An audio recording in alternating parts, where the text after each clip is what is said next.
so nervous. Two-topic session, is a mini speech, about 1 to 2 minutes. You go up on stage, you answer immediately without much time to think. So we are all always nervous about this session. And I'm going to share a few my own experiences by sharing about how to cope with this kind of difficulties.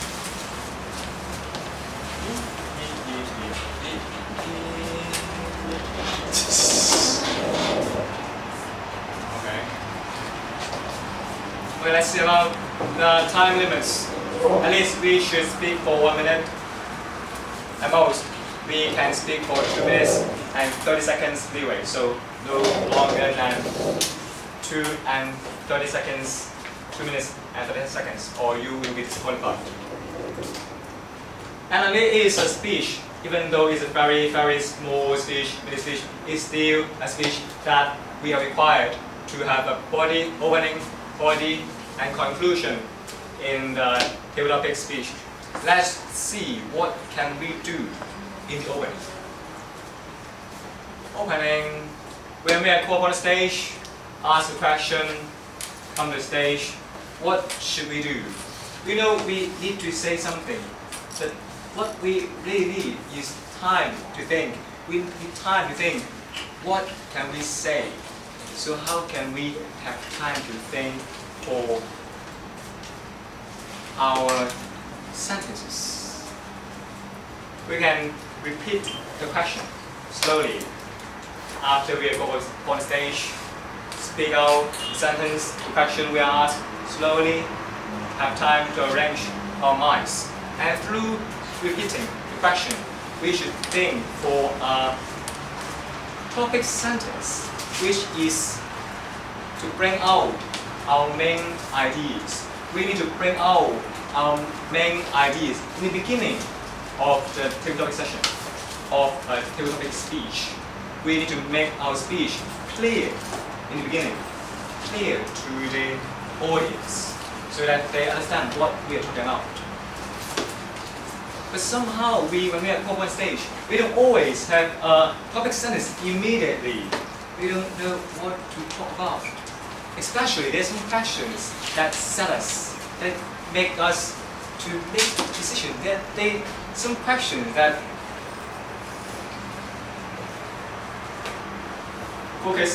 force us to make choices from many choices. For example,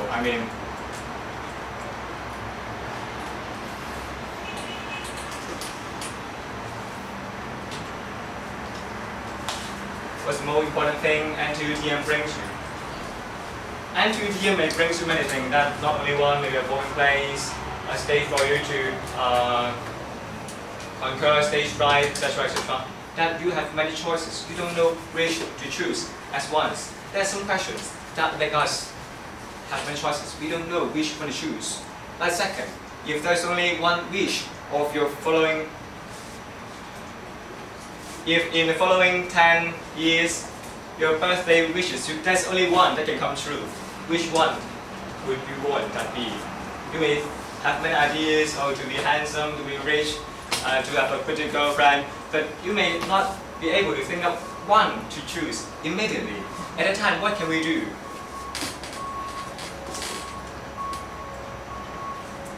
What I will do is to, when I get confused, have many choices in my mind, what I will do is to show my thoughts. What does that mean? Take that example again. The most important thing that N2TM brings me, well, there may be many ideas come out from my mind immediately. Women plays, friend that supports me, a stage for performance, or many opportunities for us to conquer our stage fright. But don't know which to choose at once. At time, what I will do is to show this confusion, show this struggle, show these ideas to my audience.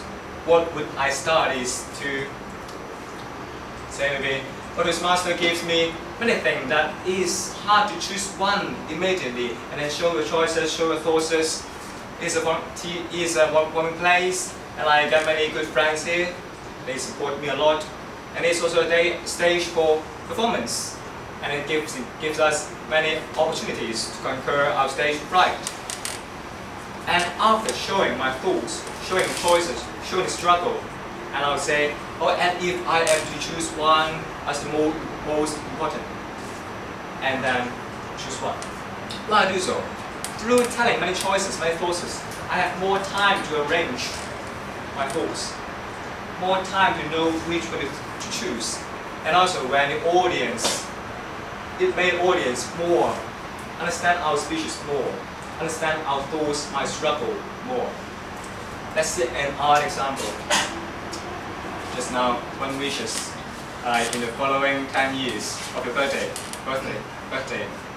One wish only to come true. Which one will you choose? Well, for me, maybe many thoughts come out. I don't know which to choose. Like, I have a nice girlfriend. I'm easily content, right? Just a nice girlfriend. Oh, okay, there. I don't know who write down this. It's not me. But after what does an unbelievable girlfriend mean? Does that mean when I say, oh, she's not a girlfriend, so does it mean it's an unbelievable girlfriend? I don't know. Oh, we have girls here, so change that to be a boyfriend. Maybe I want to be a little bit richer than Bill Gates, or become handsomer than Wang Leehom, or etc. Is more common. Live long and stay healthy. We have many choices. We don't know which to choose immediately, and then I will show my thoughts to the audience. Okay. Let's see if there's any note. Yeah, through telling this, we have time to arrange our thoughts. What is more important when we are telling these choices, telling these struggles? Time is passing, and maybe when we finish telling these choices, 30 seconds has passed, and our time burden will be less. There will be about 30 seconds you need to speak, so you don't need to explain much. So it's what I would do if I can't come up with a top sentence immediately. Show my thoughts, you may say bubble for a while.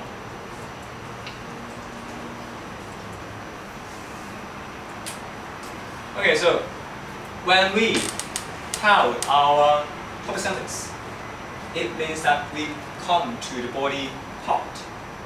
And in the body part, we are always told to explain, to have further explanation towards our topic sentence. Why is it our answer? Why we choose such a topic sentence? Why? Tell why. Give explanation. Give reasons. Give reason for topic sentence. For example, which country do you decide to visit the most? Or maybe it's France, and I may give reasons to tell why. Or maybe it's a place full of romantic feeling, and it's also France is so elegant with so many classical buildings, and I would like to get France and know how romantic they are. To give reason, tell why. But the fact is, do we always have so many reasons when we are asked a question and called upon the stage? I don't think we always have so many reasons when we are called upon the stage. We don't know what to say. Even though we have reasons, maybe we use 1 or 2 sentences, finish our reasons. So what can we do if we don't have so many ideas? Like that, oh, maybe when we ask, what is your ideal future career? I may say, I want to be a teacher, and then, it's time to say why. I think because I like children. I've told reason, but I've said one sentence. Now maybe still 50 seconds for me to speak. An honest question. Maybe, which season do you like most? I may say autumn, and I really need to think for a reason. Because it's cool. This language we only have 1 or 2 sentences to tell reasons. So what can we do now? Tell more reasons. How many should we have? What if I have 1 only? Experienced speakers tell us we should have 2 to 3 reasons to tell in a topic sentence, but in a typical topic session. But the problem is, we don't always have 2 to 3 reasons. For me, I I always have one, seldom have three. So what can we do then? That's why I've seen speakers when they are waiting for more ideas to talk about, they don't know what to talk about next. They finish their reason. They want more reasons. They want more ideas. So they stand on the stage struggling for more ideas, don't know what to talk about, don't know what to talk next. So he become nervous, become embarrassed. He is waiting for new ideas. But is it true that we need to wait for new ideas so that we can continue our speeches? I don't think so. So, I think when we don't know what to talk more, don't know what to explain, what would I do is to keep trace of your thought. What does that mean?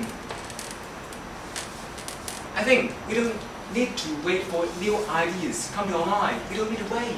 We don't need to find new ideas. When we don't know what to say next, say something before. What does that mean? To explain what we have said before. When we tell our idea, when we say something, we think we give a reason, we wait for the next reason, right? I don't think we need to wait. We can come to the sentence we have said. Dig deeper the sentence we have said. And say something more about that. How to say that? How to do it? Ask why and how. Why and how. Ask why and how to every sentence. Okay, I made this PowerPoint before. Why, how? Okay, I didn't copy him. Okay. How to do it? How to ask why and how to dig deeper to the sentence. The idea we already have. Let's see some example. Just now we have this the ideal future career. We say I want to be a teacher, and the idea and your reason would be because I like children. It's a reason here that we can keep talking about this. We can dig deeper about this sentence we have said. You like children.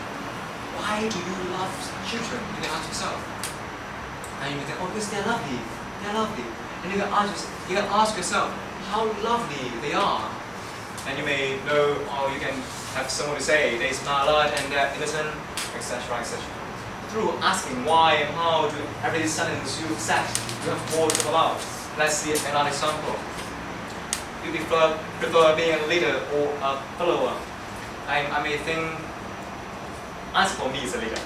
Then I have to say why. Because I like to lead others. But it seems to be so not strong enough, these reasons. You can ask yourself, why do you like to lead others? Maybe because you enjoy to be recognized. So why do you so enjoy to be recognized? You may say, because I'm the only child in my family, so that I am used to be recognized, used to that feelings to be so valued, to be important in a family. So what does that mean? You are used to be recognized.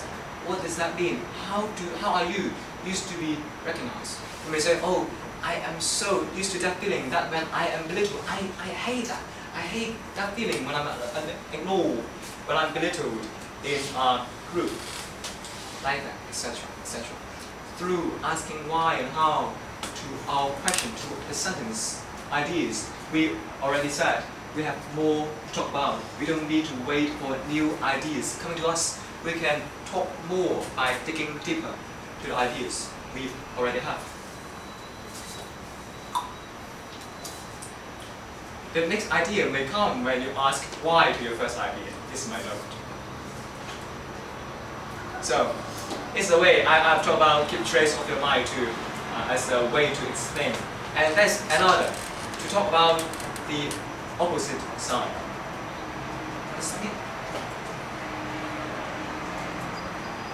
When we mention how important something is, how we like something, we talk about good points of it. And besides talking about the good points of it, we can also mention the negative side. What would it be if it's against our point of view, opposite side, or our standpoints? Let's see some more examples. I will mention how important something is. Besides telling good points, we can also mention how terrible it will be if we are to do without that important thing. When we mention how we like something, we can also talk about how we dislike the other. If there are some choices, there are always questions that ask us to make choices. Take one from two. At a time when you choose one, how you like this, to mention how you dislike the others. Let's see some examples. What's the most important quality a team should possess? For me, is teamwork. Then you may talk about it, the point of it. You may say they may cover one another's weaknesses, and also encouragement from one another may empower the team. Besides, really good point. Talk about opposites. How terrible it would be if a team doesn't have teamwork. Maybe each goes its own way and the team lose, come and go. And when they don't, if each does its own work, they don't cooperate, they can't work effectively like that. Another question, same question we have used. Do you prefer being a leader or a follower? My answer is a leader. Okay. You may mention about good points. Why do you like to be a leader? Do you like to lead others? You want to be regarded as important. Also, we can talk about how you hate to be a follower. Maybe you hate to be ordered. You hate to follow others. You just want to go according to your own way. Talk about this side. Not only this part, also the negative one. By making a comparison, we can make our points more convincing, more clearer to the audience. Make a comparison, make it more clear, more sharp to the audience.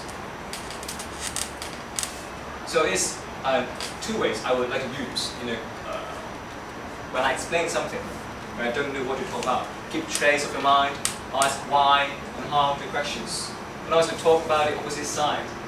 But we don't always need to explain so much.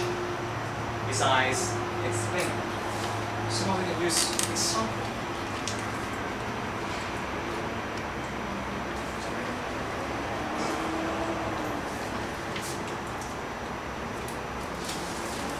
Give examples can be more vivid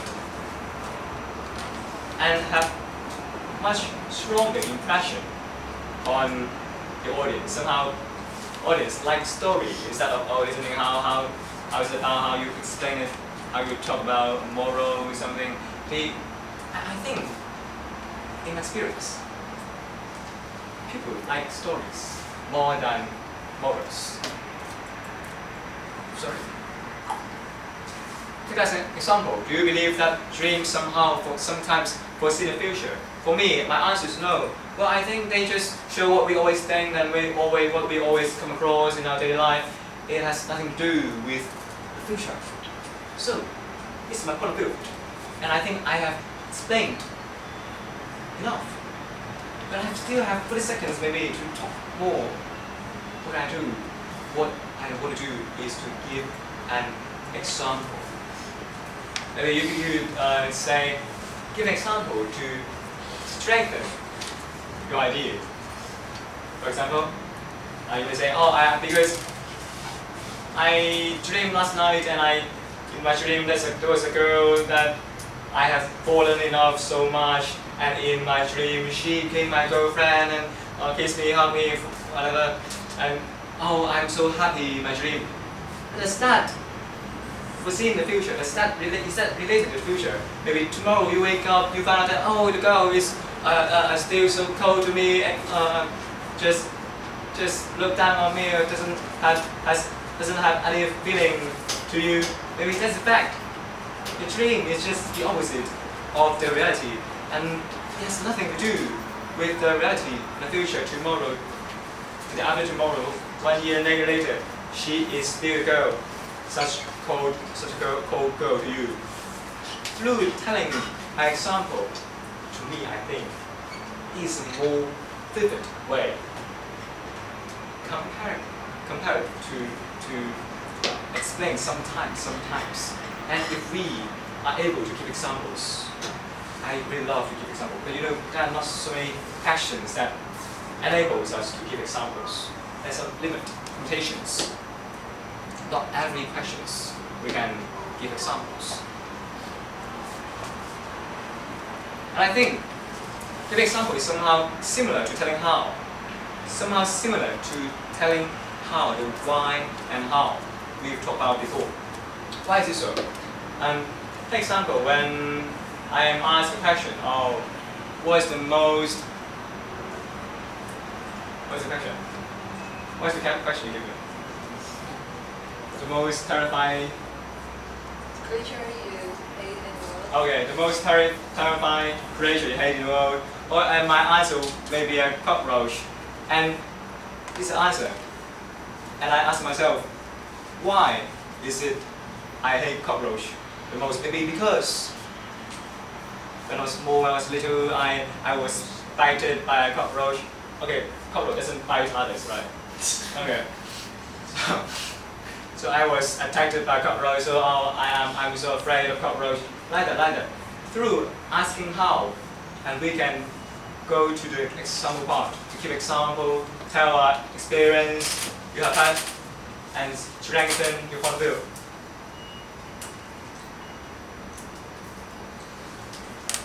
And if you finish explaining, and give example, it comes to a conclusion.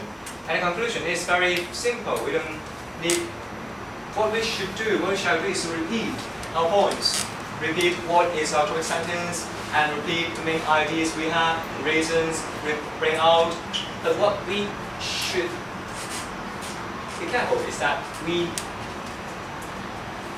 shall not give new points, because we are ending our speech. Why do we repeat our point? Is to show we are ending our speeches. To let the audience know, oh, it's almost the end, you are ending a speech. And we shall not give new points, because if you give a new idea in the end, it doesn't seem to be a complete ending. If you, when you're ending a speech and you give another new point, oh, I have another reason for that, that doesn't seem to be so completed. You shouldn't give new points in the end. It's the reason saying to show you are ending the speech. But yes, I have told you I wouldn't talk much in today's SGD, and I believe I have already talked much. How long have I talked? 1 more minute. Really? Okay, so now, in order to avoid this pretty SGD become a boring one, I decided to finish my experience sharing here, and in the following part we may have 1 hour or more to practice, to feel how it is about answering the topic session, answering the topic questions. Even me, I need to admit, I am still afraid when I'm up on the stage. I'm so nervous. Yeah, my face becomes red and I talk so fast. Then maybe we all will be a little nervous later when we are up on stage. But I think it's really common phenomenon, because it would be strange if you are not nervous when you are up on stage, I think. So please be strong and take it. And when you're called on the stage, feel the fear, answer the question. When you're used to it, you become a typical topic session master. And next time maybe you, instead of me, come to the stage to share with us how it is done, because I am really not an experienced typical topic speaker. Okay, so I would like to end my